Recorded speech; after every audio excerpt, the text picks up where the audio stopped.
નમસ્તે વિદ્યાર્થીની બહેનો, હું શ્રી માધવી પંડ્યા, ડૉક્ટર સુભાષ આર્ય કન્યા વિદ્યાલય જુનાગઢ.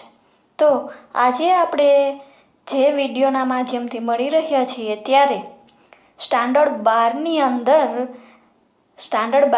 અંદર પાઠ્યપુસ્તકમાં છેલ્લે સંસ્કૃત સાહિત્યનો ઇતિહાસ ભણવાનો આવે છે.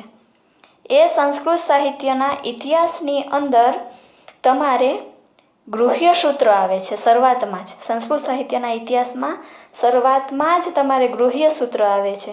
તો આજે આપણે ધોરણ 12ના સંસ્કૃત સાહિત્યમાં આવતા ગૃહ્ય સૂત્રનો પરિચય એટલે કે અભ્યાસ કરવાનો છે. તો આ વિડીયો લેક્ચરમાં આપ સૌનું સ્વાગત છે. તો જોઈએ આપણે સૌપ્રથમ ગૃહ્ય સૂત્રની પ્રસ્તાવના. ગૃહ્ય સૂત્ર. હવે ગૃહ્ય સૂત્રમાં આપણે વૈદિક સાહિત્યના જે વેદાંગના 6 અંગો છે એનો અભ્યાસ સૌપ્રથમ તો કરવાનો આવશે. આપણે 11મા ધોરણની અંદર 4 વેદોનો પરિચય કર્યો: ઋગ્વેદ, યજુર્વેદ, સામવેદ અને અથર્વવેદ. એટલે કે વૈદિક સાહિત્યનો પરિચય કરેલો છે. વૈદિક સાહિત્યની અંદર 5 બાબતનો સમાવેશ થાય. એક તો 4 વેદ: ઋગ્વેદ, યજુર્વેદ, સામવેદ ને અથર્વવેદ. ત્યાર પછી ઉપનિષદો, બીજો નંબર આવશે ઉપનિષદ, અને ત્યાર પછી આરણ્યક ગ્રંથો, ચોથું આવશે બ્રાહ્મણ ગ્રંથો, અને પાંચમું 6 વેદાંગો. આ 5 બાબતોનો વૈદિક સાહિત્યમાં સમાવેશ થાય છે. તો જે વૈદિક સાહિત્યમાં જે સમાવેશ પામતા વેદાંગો છે, 6 વેદાંગો, એનો આ ગૃહ્ય સૂત્રમાં આપણે અભ્યાસ કરીએ કે વેદ પુરુષ. હવે વેદ પુરુષ એમ કેમ કહેવામાં આવ્યું છે? તો કે વૈદિક સાહિત્યમાં વેદ નામના એક પુરુષની કલ્પના કરવામાં આવી છે. વેદ નામના સાહિત્યમાં, વૈદિક સાહિત્યમાં, એટલે કે વૈદિક સાહિત્યને છે ને એક પુરુષની કલ્પના કરવામાં આવેલી છે. જેમ મનુષ્યને 5 ઇન્દ્રિયો છે, જેમ મનુષ્યને 5 ઇન્દ્રિયો છે, તેમ આ વેદ પુરુષને પણ અંગો છે, જે આ પ્રમાણે છે. જે મનુષ્યને કેમ આંખ, નાક, કાન, મુખ, પગ, હાથ એવા અંગો હોય છે, એવી જ રીતે આ વૈદિક સાહિત્યને એટલે કે આ વેદ નામના જે પુરુષની કલ્પના કરવામાં આવી તેમને પણ અંગો છે. એટલે એ અંગો છે આપણે કયા નામથી ઓળખીએ છીએ? 6 વેદાંગો. વેદાંગોના નામથી ઓળખીએ છીએ. વેદાંગો એટલે વેદ વત્તા અંગ, વેદોના અંગ. આ 6 બાબત છે એ વેદોના અંગ છે. જે આપણે જોઈએ તો પ્રથમ અંગ છે વેદનું શિક્ષા. એટલે શિક્ષા છે એ શું છે? વેદનું નાક છે. પહેલું અંગ કયું છે વેદનું? તો કે શિક્ષા. એ શિક્ષા છે એ વેદનું નાક છે. ત્યાર પછી વેદનું બીજું અંગ કયું છે? કલ્પ. બીજું અંગ કલ્પ છે તે વેદના હાથ છે, એટલે કે હસ્ત છે. ત્યાર પછી વેદનું ત્રીજું અંગ કયું છે? તો કે વ્યાકરણ. વ્યાકરણ છે એ વેદનું મુખ છે. ત્યાર પછી ચોથું અંગ કયું છે વેદનું? તો કે નિરુક્ત. એ નિરુક્ત છે તે વેદના કાન છે, એટલે કે શ્રોત એટલે સાંભળવું, તે વેદના કાન છે. પાંચમું અંગ છે છંદ, તે વેદના પગ છે. અને છઠ્ઠું અંગ છે જ્યોતિષ, તે વેદની આંખો છે, નેત્ર છે. એના દ્વારા વેદ છે એ જોઈ શકે છે. આમ મનુષ્યને જેમ 5 ઇન્દ્રિયો હોય છે, એટલે કે અલગ અલગ અંગ હોય છે, નાક, હાથ, મુખ, કાન, પગ, આંખ વગેરે, એ જ રીતે વેદને પણ એના અંગ છે. એટલે કે વેદ નામના એક પુરુષની કલ્પના કરવામાં આવી છે. તો વેદ નામના એક પુરુષની કલ્પના કરવામાં આવી તો એના આ 6 અંગ છે. એ 6 અંગ ક્યાં નામથી ઓળખાય છે? તો કે વેદાંગ તરીકે ઓળખાય છે. વેદાંગોના નામથી ઓળખાય છે. વેદાંગો એટલે વેદના અંગો. ફરીથી 6 નામ તમારે કદાચ 2 ગુણમાં નાનો પ્રશ્ન પૂછાય કે 6 વેદાંગોના નામ લખો, તો તમારે આ રીતે લખવાના કે પહેલું શિક્ષા એટલે કે નાક, બીજું કલ્પ એટલે કે હાથ, ત્રીજું વ્યાકરણ એટલે કે મુખ, ચોથું નિરુક્ત એટલે કે કાન, પાંચમું છંદ એટલે કે પગ, છઠ્ઠું જ્યોતિષ એટલે આંખ. આ 6 વેદના અંગો છે અને તે વેદાંગો તરીકે ઓળખાય છે. હવે શિક્ષા એટલે નાક, કલ્પ એટલે હાથ, વ્યાકરણ છે એ મુખ છે, નિરુક્ત છે એ કાન છે, છંદ છે એ પગ છે ને જ્યોતિષ છે એ વેદની આંખો છે. એટલે આ રીતે વૈદિક સાહિત્યમાં વેદ નામના પુરુષની એક કલ્પના કરવામાં આવી છે કે વેદ નામનો એક પુરુષ છે. તો એના આ 6 અંગો છે, એ ખાસ તમારે યાદ રાખવાના છે. એ 2 ગુણમાં પૂછાઈ શકે: શિક્ષા, કલ્પ, વ્યાકરણ, નિરુક્ત, છંદ અને જ્યોતિષ. તો આપણે 6 વેદાંગોનો પરિચય કર્યો. ત્યાર પછી આગળ હવે જોઈએ આપણે કે ગૃહ્ય સૂત્રની અંદર શું આપણે અભ્યાસ કરવાનો આવે છે. કલ્પના શાસ્ત્રનો પરિચય. સૌ પ્રથમ ગૃહ્ય સૂત્રમાં આપણે 6 વેદાંગોનો પરિચય કરવાનો આવે. ત્યાર પછી કલ્પના શાસ્ત્રનો કીધું ને કે વેદ નામના પુરુષની કલ્પના કરવામાં આવી છે. તો હવે આપણે એ કલ્પના શાસ્ત્રનો પરિચય કરી લઈએ. તો એમની વ્યાખ્યાની એક લીટી પંક્તિ છે સંસ્કૃતમાં આપેલી છે: કલ્પો વેદ વિહિતાનામ કર્મણામ આનુપૂર્વેણ કલ્પના શાસ્ત્રમ. કલ્પો વેદ વિહિતાનામ કર્મણામ આનુપૂર્વેણ કલ્પના શાસ્ત્રમ. હવે એમનો અર્થ જોઈએ. વેદમાં કહેલા કર્મોનું કલ્પના શાસ્ત્ર એટલે કલ્પશાસ્ત્ર. વેદમાં કહેલા કર્મોનું કલ્પના શાસ્ત્ર એટલે કલ્પશાસ્ત્ર. વેદમાં જે કર્મોનો ઉલ્લેખ આપ્યો છે, મનુષ્યએ જે રોજબરોજના દૈનિક જીવનમાં, સમાજ જીવનમાં જે કર્મ કરવાના આવે છે મનુષ્યને, એનું નિરૂપણ અને વર્ણન વેદમાં આપેલું છે. એ કર્મોની જે કલ્પના કરવામાં આવે છે ને એ કલ્પના શાસ્ત્ર તરીકે ઓળખાય છે. વેદોક્ત કર્મોને કેવી રીતે કરવાના છે તે કલ્પના શાસ્ત્રનો આશય છે. એટલે વેદમાં આપેલા કર્મોને, વેદમાં જે મનુષ્યને કરવામાં આવતા કર્મોનો ઉલ્લેખ આપ્યો છે એ કેવી રીતે મનુષ્યએ કરવા જોઈએ તે કલ્પના શાસ્ત્રનો આશય છે. એટલે કે એ કલ્પના શાસ્ત્ર છે એ કહેવા માગે છે કે વેદમાં આપેલા કર્મો મનુષ્યએ કેવી રીતે કરવા. આગળ જોઈએ. તે કર્મોને ક્રમપૂર્વક કરવાનું આયોજન, વિચારવાનું કાર્ય આ કલ્પના શાસ્ત્રનો વિષય છે.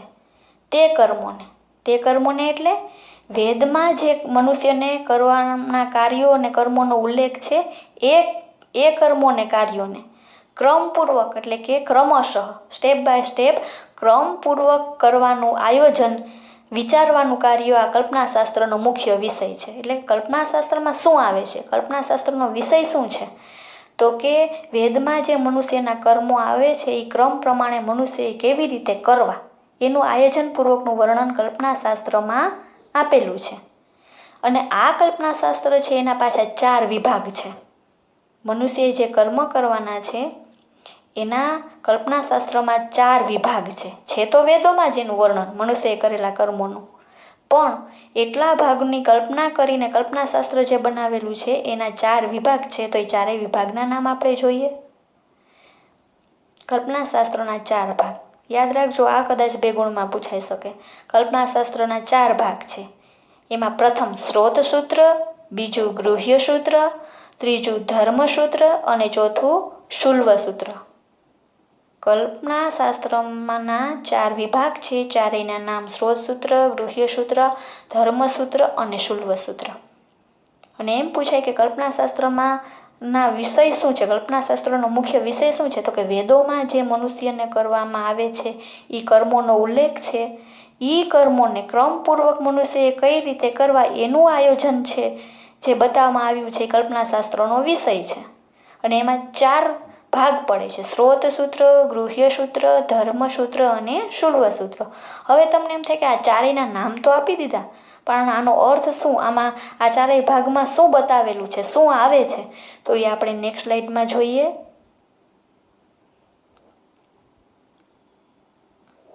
કલ્પના શાસ્ત્રના 4 વિભાગ. પહેલા પ્રથમ આગળની સ્લાઇડમાં 4 નામ આપ્યા હતા. હવે 4માં શેનું વર્ણન આવે છે એ આ સ્લાઇડમાં બતાવેલું છે. આપણે એનો અભ્યાસ કરીએ. સ્રોત સૂત્ર. પ્રતિદિન થતા યજ્ઞનું વર્ણન તેમજ કોઈ વિશેષ કરવામાં આવતા યજ્ઞના વિધિ વિધાનોનું વર્ણન મુખ્યત્વે આ વિભાગમાં જોવા મળે છે. હવે સ્રોત સૂત્ર કલ્પના શાસ્ત્રના 4 વિભાગ પડે છે. એમાંનો આ પ્રથમ વિભાગ છે સ્રોત સૂત્ર. એની અંદર તો કે પ્રતિદિન થતા, દરરોજ થતા યજ્ઞનું વર્ણન તેમજ કોઈ વિશેષ કરવામાં આવતા યજ્ઞ, દરરોજ દૈનિક જીવનમાં જે ધાર્મિક કાર્ય થાય છે એ તો છે જ, તેમજ એ સિવાય કોઈ વિશેષ પ્રકારના જે યજ્ઞ અને વિધિ વિધાનો કરવામાં આવે છે તેનું વર્ણન મુખ્યત્વે આ વિભાગમાં જોવા મળે છે. એટલે દૈનિક જીવનમાં મનુષ્યએ જે કર્મો કરવાના છે એનો ઉલ્લેખ તો છે જ સ્ત્રોત સૂત્રમાં, સાથે સાથે દરરોજ પ્રતિદિન જે ધાર્મિક કાર્યો મનુષ્યને કરવાના છે એનો ઉલ્લેખ છે, અને વિશેષ પ્રકારના જે મનુષ્ય યજ્ઞ અને વિધિ વિધાનો કરાવે છે તેનું મુખ્ય વર્ણન આ વિભાગમાં આવે છે. કેમાં? સ્ત્રોત સૂત્રમાં. તો હવે એ કલ્પનાશાસ્ત્રનો બીજો વિભાગ છે તેનો અભ્યાસ કરીએ. બીજો વિભાગ છે ગૃહ્ય સૂત્ર. કલ્પનાશાસ્ત્રના 4 વિભાગ, એમાંનો બીજો વિભાગ છે ગૃહ્ય સૂત્ર. દૈનિક જીવનના કર્તવ્ય તથા ધાર્મિક વિધિ વિધાનોના નિયમન અર્થે ગૃહ્ય સૂત્રોની રચના કરવામાં આવી છે. દૈનિક જીવનના કર્તવ્ય. ગૃહ્ય સૂત્રોમાં શેનું વર્ણન છે? તો કે દૈનિક જીવનના કર્તવ્ય એટલે કે કાર્ય, ફરજ તથા ધાર્મિક વિધિ વિધાનોના નિયમન અર્થે ગૃહ્ય સૂત્રોની રચના કરવામાં આવી છે. ગૃહ્ય સૂત્રની રચના શું કામ કરવામાં આવી છે? તો કે મનુષ્યએ રોજબરોજના પોતાના દૈનિક જીવનના જે કર્તવ્ય છે, જે ફરજ છે એનું વર્ણન આપેલું છે. એ કેવી રીતે મનુષ્યએ પોતાના દૈનિક કર્મો કરવા, એની સાથે સાથે ધાર્મિક વિધિ વિધાનો નિયમપૂર્વક કઈ રીતે કરવા, એના માટે ગૃહ્ય સૂત્રની રચના કરવામાં આવી છે. કે 2 વસ્તુની બાબત, મનુષ્યના દૈનિક કાર્યો અને ધાર્મિક વિધિ વિધાનોના નિયમો, આ 2 વસ્તુના કારણે ગૃહ્ય સૂત્રની રચના કરવામાં આવી છે. દરેક ગૃહસ્થીઓએ ઘરમાં જે ધાર્મિક ક્રિયાઓ કરવાની હોય છે તે અને 16 સંસ્કારની વિધિ વિધાનોનું માર્ગદર્શન આપવામાં આવ્યું છે. તે દરેક ગૃહસ્થીઓએ ઘરમાં, એટલે કે રોજબરોજ ઘરમાં, ગૃહસ્થી એટલે ઘરમાં રહેનાર, આપણે ઘરમાં રહીને જે ધાર્મિક ક્રિયાઓ કરવાની હોય છે તેનું વર્ણન તો આપેલું જ છે ગૃહ્ય સૂત્રમાં, પરંતુ સાથે સાથે 16 સંસ્કારની વિધિ વિધાનોનું માર્ગદર્શન પણ આપવામાં આવ્યું છે. આપણા મનુષ્યના હિન્દુ સમાજ પ્રમાણે 16 સંસ્કાર આવે છે. એ 16 સંસ્કારનું માર્ગદર્શન અને એની વિધિ વિધાનોનું વર્ણન પણ ગૃહ્ય સૂત્રમાં આવેલું છે. જેમ કે અમુક સંસ્કારો આપણે કરતા હોઈએ, અત્યારે 16 સંસ્કારમાંથી બધા જ સંસ્કાર આપણે કરતા નથી. ઋષિમુનિઓના સમયમાં 16 સંસ્કારનું થતું. ગર્ભાધાનથી શરૂ કરી અને મનુષ્યને જ્યારે એના દેહ મૃત્યુ પામે અંતિમ અંત્યેષ્ટિ સંસ્કાર કરવામાં આવે છે ત્યાં સુધીના 16 સંસ્કાર. સૌ પ્રથમ તો આવશે શ્રીમત સંસ્કાર, ગર્ભાધાન સંસ્કાર, ત્યાર પછી જન્મ સંસ્કાર, પછી નામાકરણ સંસ્કાર, યજ્ઞોપવિત સંસ્કાર, ત્યાર પછી તો કે લગ્ન થાય ત્યારે વિવાહ સંસ્કાર, ત્યાર પછી એ રીતે આગળ વધતા 16 સંસ્કારમાં છેલ્લો કયો આવશે? અંત્યેષ્ટિ. જે મનુષ્યનો મૃતદેહ હોય એમને જે વિધિ કરવામાં આવે. આ રીતે આપણા 16 સંસ્કારો છે એના વિધિ વિધાનનું માર્ગદર્શન પણ ગૃહ્ય સૂત્રમાં આપેલું છે. એટલે ગૃહ્ય સૂત્રમાં 2 બાબત છે: દૈનિક જીવનના કાર્યો અથવા કર્તવ્ય અને ધાર્મિક વિધિ વિધાનો નિયમપૂર્વક કઈ રીતે કરવા, અને એ સિવાય આપણા 16 સંસ્કારના વિધિ વિધાનોનું માર્ગદર્શન. આ બાબત છે ગૃહ્ય સૂત્રમાં બતાવેલી છે. ત્યાર પછી યાદ રાખજો, કલ્પનાશાસ્ત્રના જ 4 વિભાગ છે. હવે આપણે કલ્પનાશાસ્ત્રનો 3જો વિભાગ છે એનો અભ્યાસ કરીએ. 3જા વિભાગનું નામ છે ધર્મસૂત્ર. કલ્પનાશાસ્ત્રના 3જા વિભાગનું નામ છે ધર્મસૂત્ર. હવે ધર્મસૂત્રમાં શેનું વર્ણન છે? તો કે ધર્મસૂત્રમાં સમાજ અને રાજ્યને લગતા કાયદા કાનૂન. ધર્મસૂત્રમાં સમાજ અને રાજ્યને લગતા કાયદા કાનૂનને લગતી બાબતોનું વર્ણન છે. આને આચારશાસ્ત્રો પણ કહે છે. ધર્મસૂત્રની અંદર સમાજ એટલે જે આપણો સમાજ છે અને આપણું જે રાજ્ય છે એને લગતા કાયદા બતાવેલા છે, કાનૂન બતાવેલું છે, કાયદા કાનૂન એને લગતી બાબતોનું વર્ણન છે. કે સમાજ કે રાજ્ય હોય એમાં કયા પ્રકારના કાયદા હોવા જોઈએ, કાયદા કાનૂન કયા પ્રકારની હોય છે, કેવા પ્રકારના કલમો હોવી જોઈએ, કેવા પ્રકારનું રાજ્યનું શાસન હોવું જોઈએ, રાજનીતિ કેવી હોવી જોઈએ, સમાજની રહેણીકરણી કેવી હોવી જોઈએ. આ બધું વર્ણન ધર્મસૂત્રમાં આપેલું છે અને એને બીજા નામથી પણ ઓળખી શકાય છે, આચારશાસ્ત્ર. ધર્મસૂત્ર બીજા નામથી પણ ઓળખાય છે, આચારશાસ્ત્ર. આમાં માણસના વ્યક્તિગત કર્મો અને સામાજિક ફરજોને લગતી બાબતો વર્ણવાય છે. બીજું જોઈએ તો શું છે? વ્યક્તિગત કર્મ. મનુષ્યએ વ્યક્તિગત રીતે પોતાનું કાર્ય શું કરવાનું છે, પોતાનું સમાજમાં શું પ્રદાન છે, શું સ્થાન છે, શું કર્મ કરવાનું છે, દરેક વ્યક્તિએ વ્યક્તિગત એ નિયમો આપેલા છે. અને સામાજિક ફરજો, સમાજ પ્રત્યેની આપણી જે ફરજો છે એ શું છે તેને લગતી બાબતોનું વર્ણન પણ આપેલું છે. આ ધર્મસૂત્રોના આધારે સમય જતાં સ્મૃતિશાસ્ત્રોની રચના થઈ છે. હવે આ જ ધર્મસૂત્રનો આધાર લઈને ધર્મસૂત્રની રચના થયા પછી ઘણા સમય પછી ધર્મસૂત્રનો જ આધાર લઈને સ્મૃતિ ગ્રંથોની રચના કરવામાં આવી છે. મનુસ્મૃતિ છે, યાજ્ઞવલ્ક્ય સ્મૃતિ છે, વશિષ્ઠ સ્મૃતિ છે, આ પ્રકારની સ્મૃતિ ગ્રંથોની રચના થઈ છે. એ મનુસ્મૃતિમાંથી આપણે બીજું પદ્ય ભણી ગયા, સ્મૃતિ રસસુધા. આ એની રચના ધર્મસૂત્રોના આધારે જ થઈ છે. એટલે યાદ રહ્યું કે ધર્મસૂત્રની અંદર કઈ કઈ વસ્તુનો સમાવેશ થાય છે, તો કે ધર્મસૂત્રોમાં સમાજ અને રાજ્યને લગતા કાયદા કાનૂનની બાબતોનું વર્ણન છે, તે આચારશાસ્ત્ર તરીકે ઓળખાય છે. અને માણસના વ્યક્તિગત કર્મો કેવા હોવા જોઈએ અને સામાજિક ફરજો કેવી હોય તે બાબતનું પણ વર્ણન છે. આ રીતે ધર્મસૂત્રનો આધાર લઈને સમય જતાં સ્મૃતિ ગ્રંથોની રચના થઈ છે. હવે કલ્પનાશાસ્ત્રનો ચોથો વિભાગ છે તેનો અભ્યાસ કરીએ. ચોથો વિભાગ છે શુલ્વસૂત્ર. આ એક ગણિતશાસ્ત્રીય વૈજ્ઞાનિક ગ્રંથ છે. શુલ્વસૂત્રની અંદર શેનું વર્ણન આવે છે, તો કે ગણિતશાસ્ત્રીય વૈજ્ઞાનિક ગ્રંથ ગણાય છે. શુલ્વસૂત્ર છે આની અંદર યજ્ઞકુંડ અને યજ્ઞશાળા બનાવવા માટે માર્ગદર્શન પૂરું પાડવામાં આવ્યું છે. હવે તમને એમ થાય કે આ ચોથો વિભાગ શુલ્વસૂત્ર ગણિતશાસ્ત્રીય વિભાગ છે, તો એમાં શું આવે, તો કે તે સમયમાં જે યજ્ઞ થતા, જે યજ્ઞ મનુષ્ય કરે છે, તો એ યજ્ઞ માટે કુંડ જોઈએ ને, જેની અંદર આપણે સમિધ, યજ્ઞમાં વપરાતા લાકડાઓને શું કહેવાય, તો કે સમિધ. તો કે એ સમિધ પછી એમાં હોમવામાં આવતા દ્રવ્યો, તો એ પ્રમાણે યજ્ઞકુંડ કેટલા માપ સાઇઝનો હોવો જોઈએ તેનું માર્ગદર્શન છે આ શુલ્વસૂત્રમાં આપેલું છે. કે યજ્ઞકુંડ છે, યજ્ઞ કરવા માટેનો જે કુંડ છે એનું માપ સાઇઝ કેટલું હોવું જોઈએ, એના માપની ગણતરી કેટલા લંબાઈ કેટલી હોવી જોઈએ, પહોળાઈ કેટલી હોવી જોઈએ, એટલા માટે આમાં ગાણિતિક સિદ્ધાંતો અને પ્રમેયો પણ આપેલા છે. ત્યાર પછી યજ્ઞશાળા બનાવવા માટે માર્ગદર્શન પૂરું પાડવામાં આવ્યું છે. એટલે કે યજ્ઞકુંડની માપ સાઇઝનું વર્ણન અહીં આપેલું છે. અને જે જગ્યાએ યજ્ઞ થતા હોય ઋષિમુનિઓના સમયમાં, એ યજ્ઞશાળા છે એ કઈ રીતની હોવી જોઈએ, કેવા પ્રકારની હોવી જોઈએ, એનું માપ સાઇઝ આપેલું છે. એટલે આ શુલ્વસૂત્ર છે આમ જોઈએ તો ગણિતશાસ્ત્રીય વૈજ્ઞાનિક ગ્રંથ ગણાય. એમની અંદર રેખાગણિતના સિદ્ધાંતો અને અનેક પ્રમેયો આપેલા છે, જ્યામિતિને લગતા પ્રમેયો પણ આપેલા છે. આમ ચોથો વિભાગ છે કલ્પનાશાસ્ત્રનો, એ ગણિતશાસ્ત્રીય વૈજ્ઞાનિક ગ્રંથ છે. એમાં યજ્ઞકુંડ અને યજ્ઞશાળા બનાવવા માટેનું માપ સાઇઝને માર્ગદર્શન આપેલું છે. આ ઉપરાંત રેખાગણિત સિદ્ધાંતો તથા અનેક પ્રમેયો પણ આપેલા છે. આમ કલ્પનાશાસ્ત્રના મુખ્ય 4 વિભાગ છે યાદ રાખવાના. પહેલો સ્ત્રોતસૂત્ર, બીજો ગૃહ્યસૂત્ર, ત્રીજું ધર્મસૂત્ર અને ચોથું શુલ્વસૂત્ર. હવે આપણે જે ભણવાનું છે તે ગૃહ્યસૂત્ર છે. તો હવે આપણે જોઈએ કે બીજો વિભાગ છે કલ્પનાશાસ્ત્રનો જે ગૃહ્યસૂત્ર, એનું મહત્વ શું છે.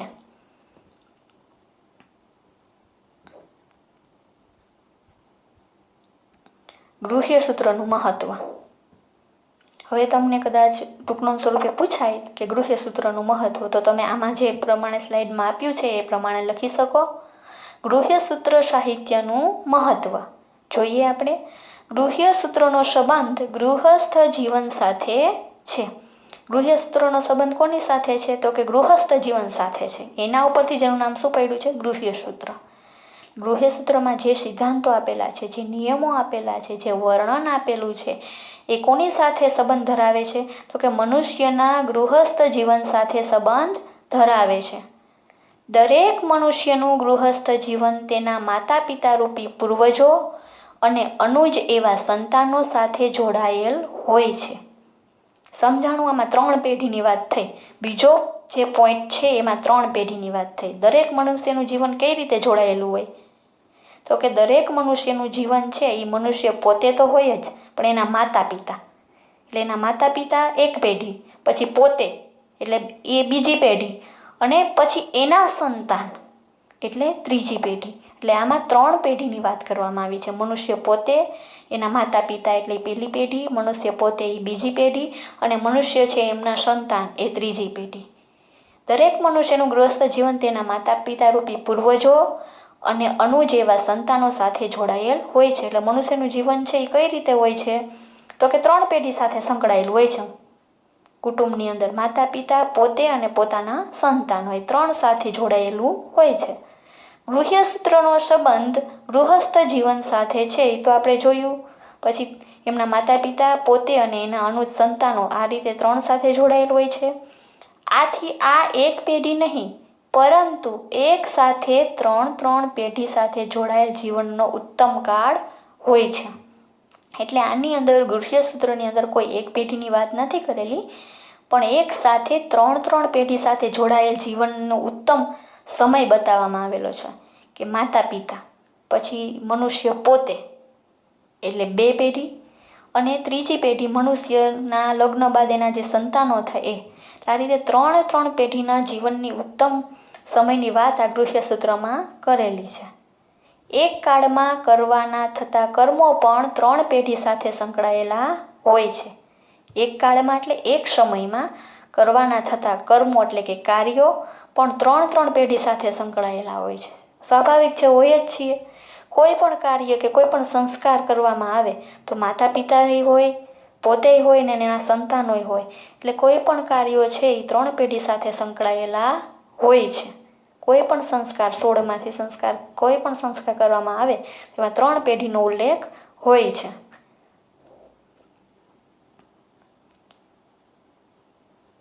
માનવના આત્માના ઉદ્ધાર માટેના 16 સંસ્કારના વિધિ વિધાન પણ આ શાસ્ત્રનો વિષય છે.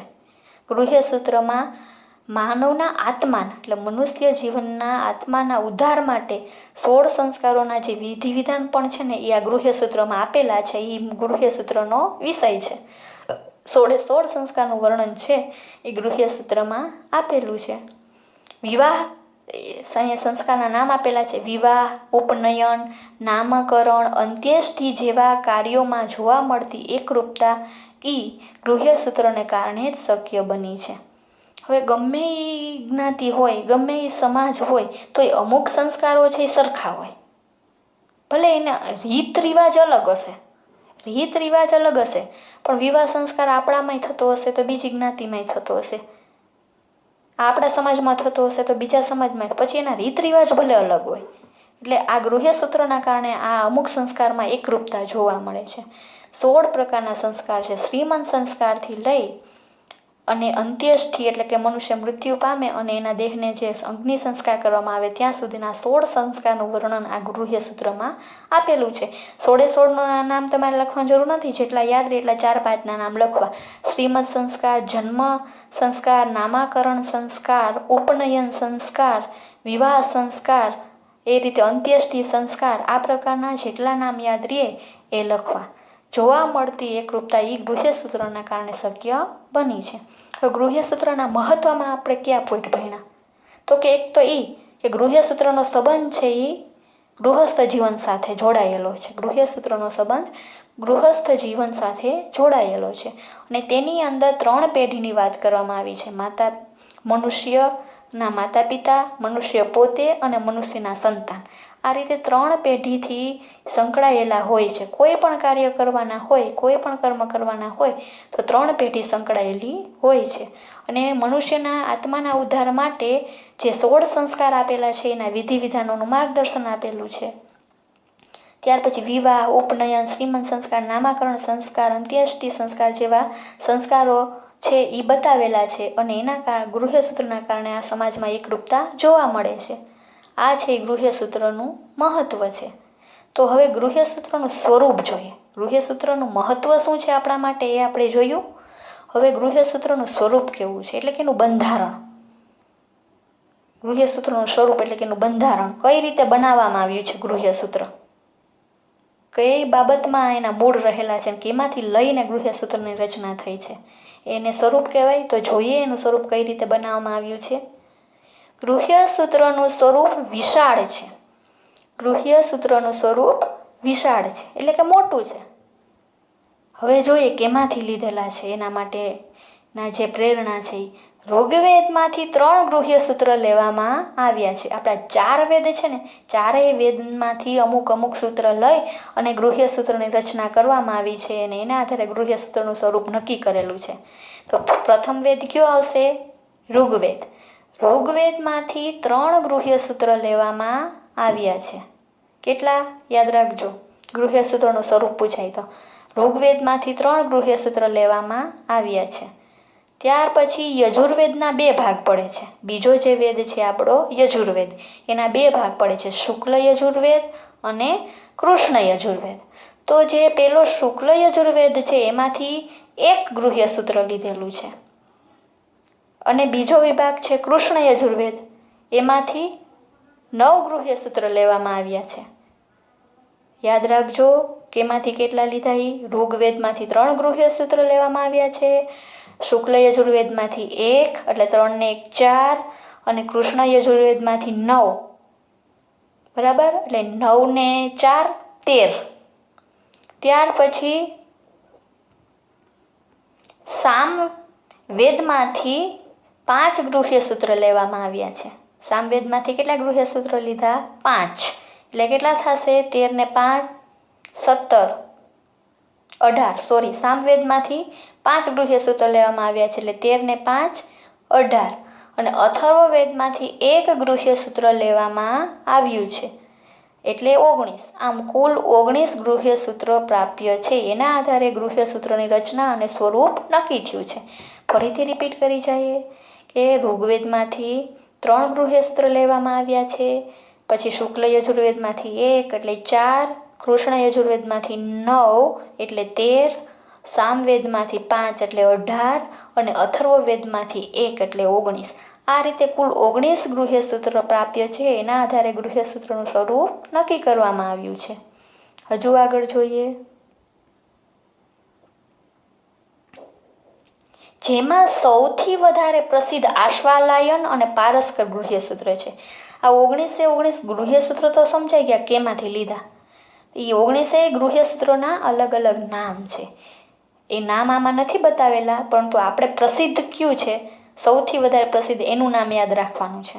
તો કે 19 ગૃહ્ય સૂત્ર છે, એમાં સૌથી વધારે પ્રસિદ્ધ આશ્વાલાયન અને પારસ્કર, આ 2 ગૃહ્ય સૂત્રો છે એ વધારે પ્રસિદ્ધ છે. આશ્વલાયન અને પારસ્કર, આ 2 ગૃહ્ય સૂત્રો સૌથી વધારે પ્રસિદ્ધ છે. તેમાં પણ આશ્વલાયન ગૃહ્ય સૂત્ર સૌથી પ્રાચીન મનાય છે. તેમાં પણ આશ્વલાયન ગૃહ્ય સૂત્ર કેવું મનાય છે? તો કે સૌથી પ્રાચીન માનવામાં આવે છે. સૌથી પહેલી રચના થઈ હોય તો કયા ગૃહ્ય સૂત્રની?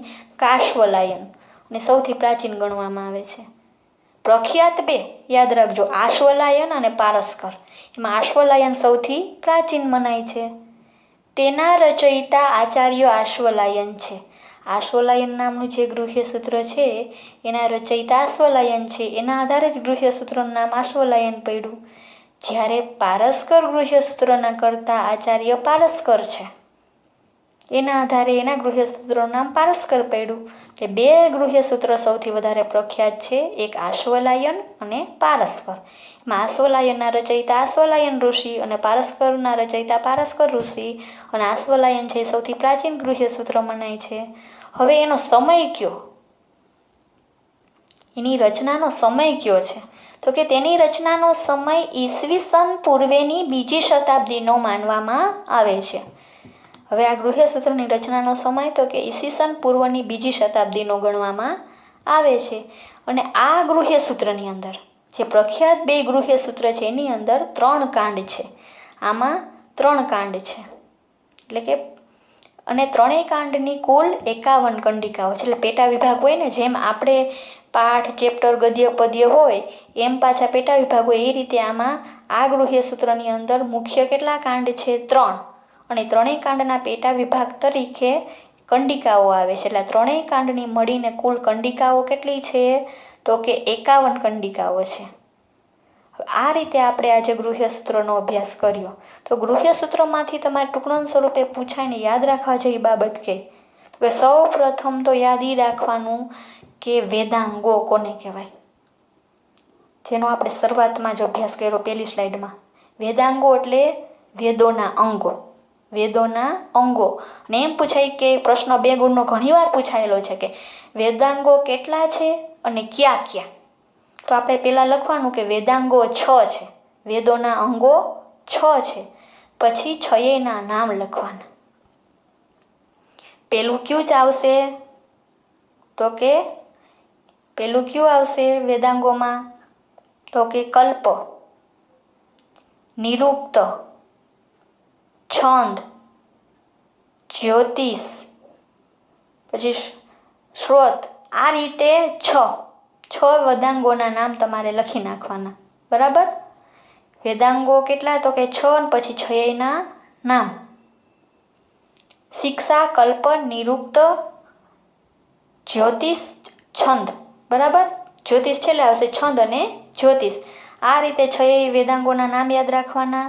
કેટલા વેદાંગો? તો કે 6, પછી 6ના નામ યાદ રાખવાના અને લખવાના.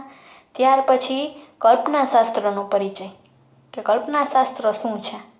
તો કે વેદની અંદર મનુષ્યએ જે કર્મો કરવાના છે એનું કઈ રીતે કરવા, એના આયોજનની જે વિચારસરણી છે એ કલ્પના શાસ્ત્રમાં આપેલી છે. તો એ પાછા કલ્પના શાસ્ત્રના કેટલા વિભાગ આવશે? તો કે 4. ક્યાં ક્યાં? સ્ત્રોત સૂત્ર, ગૃહ્ય સૂત્ર, ધર્મસૂત્ર અને છેલ્લું શુલ્વ સૂત્ર. તો કે સ્ત્રોત સૂત્રોની અંદર શેની માહિતી છે? તો કે સ્ત્રોત સૂત્રની અંદર દૈનિક જીવનમાં જે ધાર્મિક ક્રિયાઓ મનુષ્યને કરવાની આવે છે રોજબરોજના જીવનમાં, તેના વિધિ વિધાનો અને વિશેષ પ્રકારના ક્યારેક ખાસ જે યજ્ઞ કરવામાં આવે છે એના વિધિ વિધાનોનું માર્ગદર્શન સ્ત્રોત સૂત્રમાં આપેલું છે. બીજું ગૃહ્ય સૂત્ર છે, એ મનુષ્ય જીવન સાથે સંબંધ ધરાવે છે. એની અંદર મનુષ્યને જે ગૃહસ્થ જીવનને લગતા નિયમો અને 16 સંસ્કારોનું વર્ણન આવે છે. ત્યાર પછી ત્રીજું આવશે ધર્મસૂત્ર. તો એની અંદર વ્યક્તિની વ્યક્તિગત ફરજો, સમાજની ફરજો અને રાજ્યના અને સમાજના કાયદા કાનૂનનું વર્ણન આવે છે ધર્મસૂત્રમાં. ત્યાર પછી ચોથું છે શુલ્વ સૂત્ર. કલ્પના સૂત્ર શાસ્ત્રનો ચોથો ભાગ શુલ્વ સૂત્ર. એની અંદર શું આવે છે? તો કે ગાણિતિક વૈજ્ઞાનિક ગ્રંથ છે શુલ્વ સૂત્ર. એની અંદર યજ્ઞ કુંડ અને યજ્ઞશાળા કઈ માપ સાઇઝના હોવા જોઈએ તેનું માર્ગદર્શન આપેલું છે. અને રેખાંકિત ગણિતના આધારે અમુક પ્રમેયો આપેલા છે. આ રીતે કલ્પના શાસ્ત્રનો પરિચય. ત્યાર પછી આપણે ગૃહ્ય સૂત્રનું મહત્ત્વ જોયું કે ગૃહ્ય સૂત્રનું શું મહત્ત્વ છે. તો કે ગૃહ્ય સૂત્ર છે મનુષ્ય જીવન સાથે સંબંધ ધરાવે છે. એમાં મનુષ્યને જે દૈનિક જીવનમાં કરવામાં આવે છે ધાર્મિક ક્રિયાઓ તેનું વર્ણન આપેલું છે. 16 સંસ્કારોનું વર્ણન આપેલું છે. અને ગૃહ્ય સૂત્રોમાં ખાસ કરીને 3 પેઢીઓની વાત કરેલી છે: માતા પિતા, મનુષ્ય પોતે અને એના સંતાન. આ રીતે 3 પેઢી સાથે સંકળાયેલા વિધિ વિધાનો અને કાર્યો અને 16 સંસ્કારોનું વર્ણન આપેલું છે. એ ગૃહ્ય સૂત્રનું મહત્ત્વ છે. ત્યાર પછી ગૃહ્ય સૂત્રનું સ્વરૂપ જોયું આપણે. તો એ 4 વેદોમાંથી સૂત્ર લઈ અને ગૃહ્ય સૂત્રોની રચના કરવામાં આવી છે. તો ઋગ્વેદમાંથી કેટલા લીધા છે? તો કે 3. પછી યજુર્વેદમાં 2 ભાગ પડે છે. એમાં શુક્લ યજુર્વેદમાંથી 1, એટલે 3 ને 1 4. કૃષ્ણ યજુર્વેદમાંથી કેટલા લીધા છે? તો કે 9. તો 4 ને 9 13. પછી સામવેદમાંથી તો કે 5 લીધા છે, એટલે 13 ને 5 18. ને અથર્વવેદમાંથી 1 લીધું છે, એટલે 19. આ રીતે ટોટલ 19 ગૃહ્ય સૂત્રોના આધારે આ ગૃહ્ય સૂત્રની રચના થઈ છે. એનું સ્વરૂપ છે. તો પણ એ 19 ગૃહ્ય સૂત્રોમાં પ્રખ્યાત ક્યાં છે? તો કે 2 જ છે: આશ્વાલાયન ગૃહ્ય સૂત્ર અને પારસ્કર ગૃહ્ય સૂત્ર. તો આશ્વાલાયન ગૃહ્ય સૂત્ર છે એ સૌથી પ્રાચીન ગણાય છે. અને આશ્વાલાયન ગૃહ્ય સૂત્રના રચયિતા આશ્વાલાયન ઋષિ છે. પારસ્કર ગૃહ્ય સૂત્ર છે એના રચયિતા પારસ્કર ઋષિ છે. અને તેનો સમય ઈસવીસન 2જી શતાબ્દીનો માનવામાં આવે છે. અને તેમાં 3 કાંડ આવે છે અને એના પેટા વિભાગ તરીકે 51 કંડિકાઓ આવે છે. આ રીતે તમે આની ટૂંક નોંધ લખી શકો. એટલે આ PDF છે એ રાખજો અને તમે નોટબુકમાં ખાસ લખજો. તમે ગદ્ય પદ્ય ચલાવીને એનું સ્વાધ્યાય તો લખો જ છો, પણ આ જે પાછળના છંદ, અલંકાર, ન્યાય અને સંસ્કૃત સાહિત્યનો પરિચય, આ 4 વસ્તુના જે વિડીયો લેક્ચર આવે છે એની જે PDF મોકલવામાં આવે છે ને ખાસ નોટબુકમાં લખજો, જેથી કરીને તમે પોઈન્ટ વાઇઝ યાદ રાખી શકો ને એ પરીક્ષામાં લખી શકો ને પૂરા ગુણ મેળવી શકો. એટલે આ ખાસ તમે લખજો, કારણ કે પાઠ્યપુસ્તકમાં સળંગ આપેલું હોય એ તમને યાદ રાખવું થોડું કટપટું પડે. આ પોઈન્ટ વાઇઝ તમે લખો ને યાદ રાખો તો સરળ પડે, એટલા માટે. તો તમે આ ગૃહ્ય સૂત્રનું પુનરાવર્તન કરશો, નોટબુકમાં લખશો, યાદ રાખવાના પ્રયત્ન કરશો. આમાંથી 2 ગુણના એકાદો પ્રશ્ન હોય છે. વેદાંગો કેટલા અને કયા કયા એ રીતનો ગૃહ્ય સૂત્ર વિશેનો. તો એ ખાસ તમે આ નોટબુકમાં લખો, પુનરાવર્તન કરો એવી આશા અસ્તુ.